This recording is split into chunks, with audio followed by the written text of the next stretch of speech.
I don't know why. Maybe it's just me, but everybody's been freaking out about Frank Ragnow retiring. I'm not that freaked out about it. He's a center, not a quarterback. And yes, it's an important position, but the last time I checked, they still had Penei Sewell, Decker, David Montgomery, Jahmyr Gibbs, who could be a candidate for Offensive Player of the Year. I think so. The team is still really, really good. And now I'm hearing all this panic. Oh, Lions, oh my God, what's going to happen to them? They're still very good, but I can't undersell it. If we had a conversation a week ago, and we didn't have this conversation, but if we had a conversation a week ago on this show, and the name Frank Ragnow came up, I'll bet you across the board we would have said if he isn't the best center in the game, he's second best center in the game. I don't think you can just take that guy off your offensive line and, go full Lego. Yeah. Everything is awesome. Eventually we'll get there.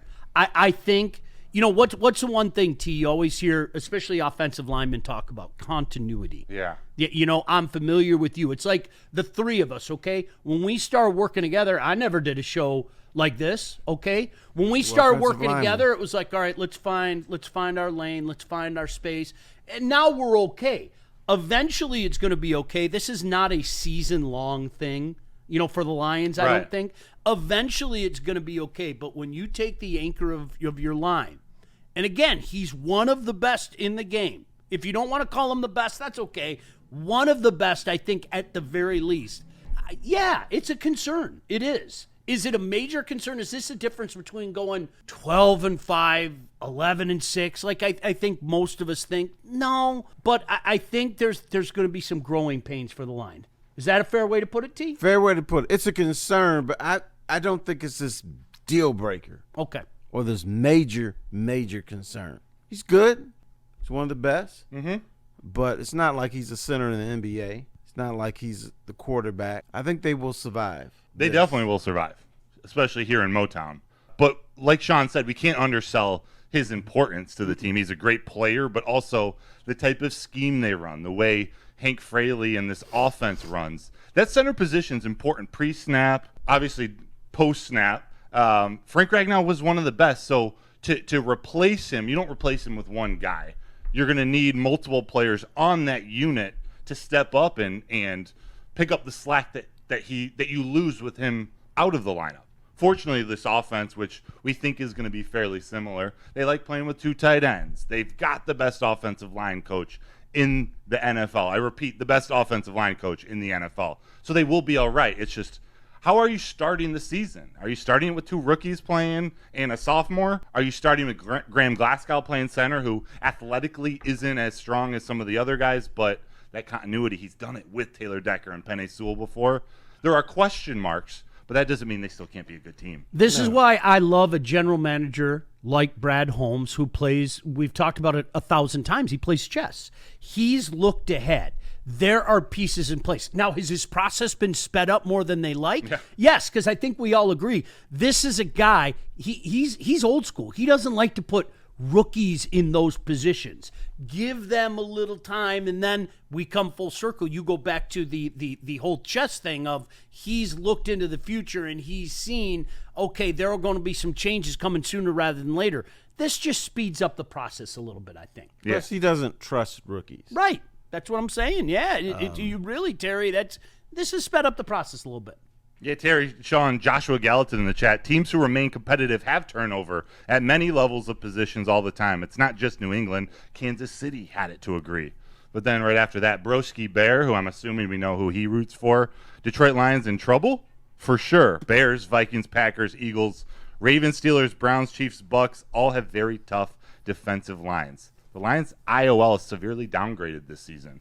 So there have been changes, and we're just talking about Ragnow, but they did lose Kevin Zeitler, too, who was an all-pro caliber right guard last season. I think, did he make the Pro Bowl?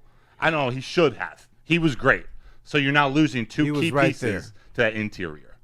I understand that, but I think they're two tackles.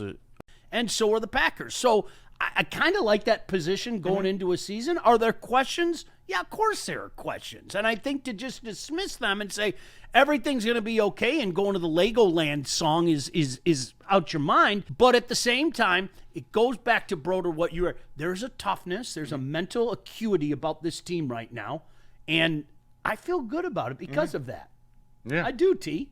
And you should. But I'm not saying that you dismiss this, but we always view the sky as falling with this team who's different, with this team who wins games. We don't talk or think about 15-2.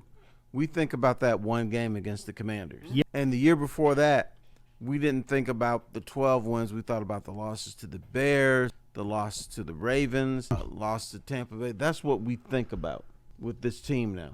How about this? Randy P in the chat. The other teams should fear their schedule when they see the Lions on it. Amen. How about that? Peaceful Tim follows up. Strength of schedule is a myth. It's based on records from teams that are no longer assembled. Every like that season, guy. the teams change players and staff. I That like is you, true. pal. And here's the thing Dan Campbell's kind of saying, you got to go underneath it. He's saying we got to be worried about everybody. Yep. Yeah. Got to be worried about the Bears. Got to be worried about Minnesota. Got to be worried about the Packers. Got to be worried about The Giants. the Browns, even though the Browns may go out and run a wishbone and not have a quarterback. Yeah. We don't know what they're Dylan going to do. Gabriel pitched to Shedeur Sanders, pitched to Joe Flacco for the bomb. Bam. Yeah. Now, I heard they had Shedeur Sanders running some pass plays. I mean, him going out catching passes. Really? Yes. That may have been just him horsing around and stuff, but What, thrown from Deshaun Watson? Sean Watson, excuse me, non-factor. Yeah. I know that's your boy. No, I'm not here to massage his ego. Okay. You get a little rubbing tug. Sure. Yeah. No, but you talk about the schedule, and I'm with you. But that doesn't mean in week 6, Chris Jones doesn't come to town, or week 7, Vita Vea, or week 8, the Vikings revamp defensive line, or the Commanders with Kinlaw and Deron Payne in week 10. And then the Giants, who I don't expect to be any good, that defensive line is disgusting. They're worthy of being scared of. So you're right, the offense doesn't need to change, but Jared Goff, and I'll say this of any quarterback in the NFL, pressure up the middle is the toughest pressure to deal with. And that's the pressure that Jared Goff can't escape. He's actually okay when pressure comes from the outside. He's pretty savvy in the pocket. But when it comes up the middle, it's a problem. Are we worried about that at all? Like, some of the best defensive tackles. But once again, they run a quick passing game. Mm-hmm. It's not as quick as the Rams, but he gets his stuff. All his stuff is underneath. Mm-hmm. It's quick. And so the reason he's able to avoid the outside rush, and I say it again, he's got that white boy wiggle. The white boy wiggle works with the outside pass rush. The white boy wiggle doesn't work when it's interior. Right. But he's got the white boy wiggle. Yeah. J.J. McCarthy, he can scramble. Caleb Williams and Jordan Love, they can scramble the outside, but Jared Goff is the best pocket passer in the NFC North. One of the best in the NFL. I used to love. It's funny you use white boy wiggle. Is that White what it boy was? wiggle. Yeah. Ben Roethlisberger was what, 7'8", 520 pounds. I mean, here's this giant target. Mm-hmm. He's a redwood. That little sidestep that he took, it just. And you saw it coming. I could still see it. The guy's been gone for a few years. Just that little slide step that he took that bought himself some more time, and it's huge. The thing that they've done, and we've talked about it so much, they've put a quarterback in positions of comfortability, and that's what they've done with Jared Goff, and that is a huge part of this renaissance. And again, with all due respect to our neighbors in the North, guys, we're 10-2 against you the last couple years. Okay, like you're chasing us. The Vikings haven't beat us since what, the Nixon administration? Doesn't it seem like that long since the Vikings won a game? And the onus is on you guys. Guess what? We're the hunter now, whether we want to admit it or not. In this division, okay? Yeah, we're the hunter. The hunted, excuse me. And we've always been the hunters. So at the end of the day, I'm just not worried about. I'll worry about the division when I have to worry about the division. How's that? Is that fair enough? In the meantime, you can all tell Fair me how enough. great you are and how improved you are and how we're falling apart. I remember living that way.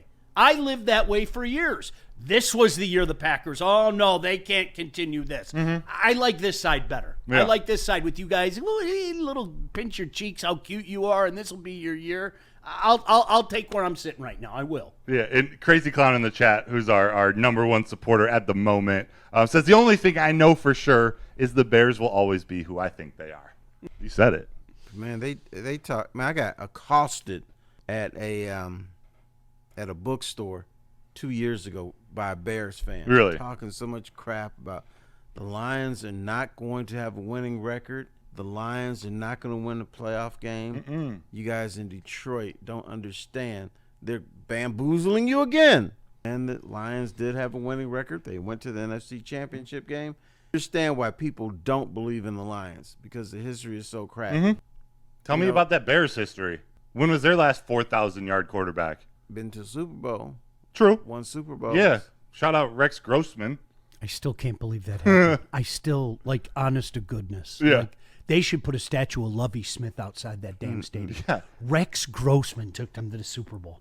Did they fire him a year Facts. or two after? Like, it was I pretty think- soon. I think it was it 11 they fired him? Something. Yeah, it was a few years after it. Yeah. And I think it was after a 10-6 season too. They missed the playoffs at 10-6 and they got rid of him, you know? Unbelievable. Yeah. And if a Lions coach Not gonna look finishes that up. 10-6 back in the day, you had a ticker tape parade. down Oh, yeah. Hayward. Oh, yeah.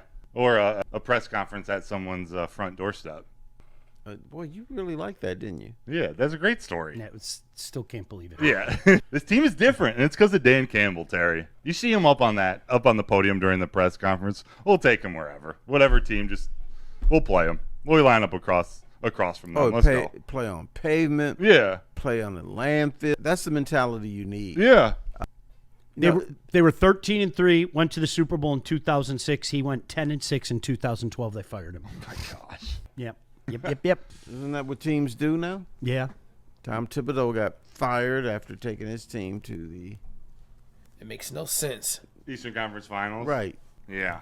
Everyone's looking for the new shiny toy. That they don't appreciate what they have until it's gone. It's the whole I'll go to hockey, and a guy I've known for a long time, Pete DeBoer, all he does is go to conference finals, and he got fired.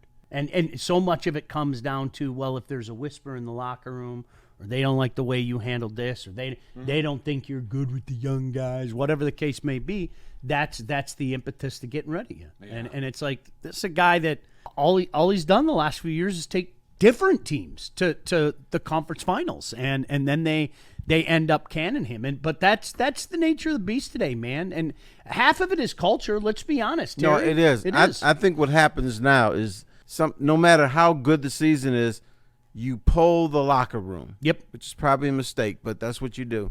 And some dudes say, look, I don't like this dude. I know we made it to the conference finals. I know we won 80% of our games, but the shit is about to hit the fan with this dude. If we keep him, stuff's gonna happen. So management's like, man, we better do something. Yeah. We're lucky here in Detroit, though. I know this is a Lions show, but our basketball team's the benefactor of that happening. We got J.B. Bickerstaff because Cleveland thought they needed to, change things up after he built that team. We're lucky we got J.B. Bickerstaff on our bench now. Was Kenny Atkinson the coach of the year? Kenny Atkinson, was he enough to get the Cavaliers over the hump? Not yet. It's the players. Yeah. Let me. I got an announcement for you guys before we continue. Oh, our you're getting married. Congratulations. Yeah. That's awesome. You wish. What's you his wish. name? What? Oh, Damn. see, you walked me right into that. I don't even. I got to think of a comeback All right, go for ahead. that one. No, you go ahead. You're about to announce that you're getting married. No, we're doing a merch giveaway. Oh, why are we we? got merch to give away Okay. on this show. So, for those in the chat, first off, thank you for all your support. This is the Lions Weekly Update. Right. Hosted by Terry Foster, Sean Baligian. My name's Matt Broder. We got Willie in the sound booth and Brandon, Detroit Kool-Aid, Dent in the TD booth. We're going to give away merch when we hit $50 total in the chat. Am I saying that right, Kool-Aid? We hit $50 in super chats. We're giving away merch. We're also giving away merch when we get to 100 likes. So you got us for about another hour. We get to 100 likes, $50 in super chats. We're going to do 2 separate giveaways. So if you could hit that like button for us, it helps support us and the network. And if you're interested in a comment read right from the top, throw in a little super chat. We'll get that up. So Dude, thank you sound again. like you're trying to raise money for Jerry's kids. Yeah, Jerry. Wait, which No, that's Jerry? the wrong Jerry. I know which Jerry you talking about. Jerry Caldwell? Jerry Lewis. Jerry Falwell? There was this thing. Oh, that's right. He doesn't know about Yeah, that. yeah. I know. I'm The tell me. Jerry Talk to me. Lewis telethon was every Labor Day weekend. It was on for like 48 hours where he raised money for the Muscular Dystrophy Yes. Association. I think that's what it was. I know what you're talking about. And it was, look, it was a great it was the cheesiest variety show yeah. you could ever imagine. But they raised But it millions worked. and millions of dollars for MDA, so you know, tip of the cap and all that Yeah. stuff. Well, I would love to raise millions and millions of dollars for WSN. Yes. Yeah, so I just got to get a little cheesier. Yeah. Yeah. Okay. All right. There we go. $50 super chat, 100 likes. We're handing out some free merch. And we got some pretty sick merch in that store, I got to admit. This is one of the shirts. I like your shirt. Thank you. This is just one of the classic, the old school ones. Well, old school is good sometimes. It is. It is. Thank you for teaching me your ways. Like, I like to rock the old school Tiger stuff. And then somebody gave my wife an old school Lions shirt with the guy, the creepy lion. Yeah. And she said, there's something wrong with this lion. He's too skinny. I said, girl, you better keep that shirt. That's vintage. Yeah. That's classic. So she didn't want to keep it. And then somebody else said, oh, you got the old school Lions thing. She said, that's what my husband said. I said, well, listen to me sometimes. Yeah.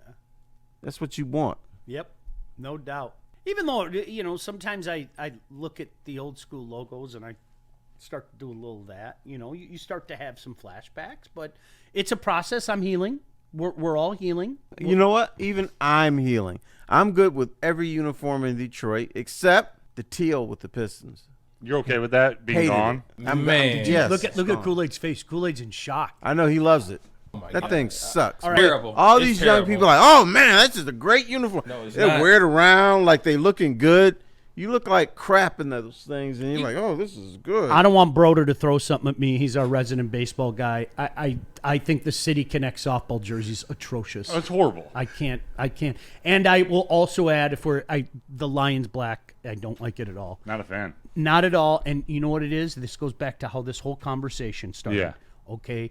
It is shades of the 2005 Fat Mike Williams in the black uniform. Yeah. Oh god. Okay. Williams. With But they had to make him look thin. with Cheeto stains all over his jersey. You know, he just got done destroying a bag of Cheetos right before the game. So there's like stains all over his jersey. And honestly, that I openly admit that's a me problem. Okay. I don't know if the jersey looks good or not. I can't get past taking me back to that era of Detroit Lions football. When I see that, that's what I think of. I think of John Joseph Harrington and Fat Mike Williams, and I immediately I'm frightened again. Yeah. All right.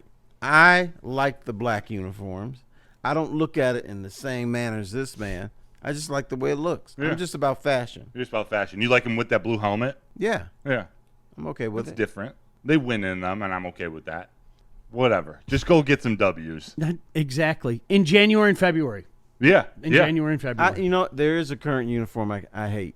Which one? The Lions gray uniform. Like, All grays. They I think that's what they subbed out, the black uniforms for the grays, the pajamas. Yeah, the pajamas. They Yeah. usually wear it on the road. I kind of like them. I did too. Yeah. But I get why Be people different. don't. But I don't know. I liked them.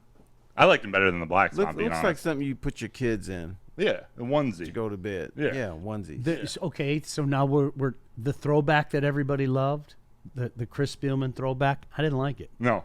I know I was probably the only person in the fan base, and that's okay. You know, with just the all silver helmet or gray or whatever you want to call it. With Mike McMahon on Thanksgiving Day. And Yeah, the high socks. yeah, I love that uniform. Did you see? That's my favorite Lions uniform. I think I'm the only one that didn't like it. I think we just different. Okay, that's okay too. That's let's embrace that. I'd be curious what Dean Edwards in the chat thinks or what his favorite uniform is. Because he says, I've been watching Lions for 40 years, and we have had such little success. Every win matters to me. You do not worry about regular season or division wins is bullshit, he says. Bless his heart. Willie says, bless his heart. Hey, I'm not going to tell you how to think. I'm glad that I graduated, that I'm not at that point anymore. I did. I graduated. And I don't say that disrespectfully to you because, like you, I've been watching even longer than you. we're at a different place. This is a different franchise right now with a different set of expectation, okay? We grew up in an era where, golly gee, it'd be great if we went 9-7 and just found our way into the playoff. You know what? That's the baseline expectation now. And I allow my brain to say the words Super Bowl. I do. And I never did that in my life. Well, twice. I was guilty of it twice. One after the fact, like when they beat the Dallas Cowboys, okay? I literally said to myself, oh my gosh, they're a win away from the Super Bowl. And you know why I said that? Because they were a win away from the Super Bowl. About 1991? 91. Or 92, actually, but... January 92. Right. They weren't really that close. No. They were one game away, but they got mollywopped. You got it. The only time we're heading into the playoffs, I think I told you, the 95 season. When they finished the 95 season with 7 straight wins, and it was my first year in this business, and I was telling all my friends, you guys don't understand. I'm in that locker room. It's different. And then, of course, they got absolutely massacred by Philly. That was the only time in my life where I allowed myself to say Detroit Lions in Super Bowl. I don't think you're a nut to say Detroit Lions in Super Bowl today. And how do I say that? Well, look at the last 2 years. I don't think you're crazy for saying it. I don't. That should be the expectation. So, again, no disrespect to you. If that's the way that you conduct your business, God bless you. But I'm just not going to get worked up, good, bad, or indifferent, about regular season wins. Mm-hmm. Because right now, this is one thing we all agree on. The ultimate success failure is what transpires in January and February. Period. End of story. Earlier, you said the Lions don't have to convince the Packers, the Bears, or the Vikings. Yep. Here's who they have to convince: a lot of their fan base. Because let me warn you about something that's going to happen this year. No matter what happens during the regular season, we're going to hear, well, that's not good enough for the playoffs. Yep. That I don't care that they won a bunch of games. Jared Goff is still going to be mistake prone. And so we're going to hear that a lot. Now, if they lose, we're going to hear, I told you so. Told you this team is not really that good. The same old So Lions. the regular season is going to be, I don't want to call it a wash, but it's going to be frustrating. Because no matter what they do, it's going to be like, so what? I told Neil Rule on Big D Energy, check him out, 9 to noon. Terry, honest to God, this is going to be the most arduous regular season because of that reason. Right. This is going, from our vantage point, we are going to hear from every guy, okay? 12-5 is not going to be good enough. I tried to tell you losers. All we are going to hear, and after losses especially, the pick apart of wins is going to be horrible, but after losses, Terry, you're absolute. Every loss this team has, and you people think this is a Super Bowl team. Again, not knowing that this is how real teams live. Not knowing that, yes, the Kansas City Chiefs can lose multiple times to the Las Vegas Raiders and Aiden O'Connell and still go win a Super Bowl. Are you still going to do that show with Neil Rule? I might hang myself instead. All right, dude, Come on. I want to warn you, because when you're sitting in that chair, here's what you're going to hear. You people out there don't know football like I do. Yes, they lost a game, but it's still one of the best teams in the National Football League. Trust me, they're going to be good. I know, because I've been there. I'm warning you, that's what you're going to have to listen to. Now, here's what I want you to do. Try not to snicker too much. You can snicker, but he's going to get all pompous and badass and lecture these people. And you know what? They're going to deserve it. They are. You know, you're sitting next to, not secondhand smoke, but you've received secondhand hate from Vikings fans. That was unbelievable. You're in the purview. That was the strangest thing last year. No, I'm glad you brought that up. That was weird. Well, when your co-host starts talking about Justin Jefferson like he's Kenny Galladay, you might run into some issues. Yeah, I got to the point where I would tell the Viking fans, and like they came at me on Twitter, and I'm going, I'm not Neil. Like Terry, seriously, very early in the year he started calling them a fraud. And I said, well, let's define fraud. I said, are they a playoff team? Yes, but they're not doing anything come playoff time. And Neil would cut, no, they're not a playoff team. They're not a playoff team. And I'd go, listen, you guys, what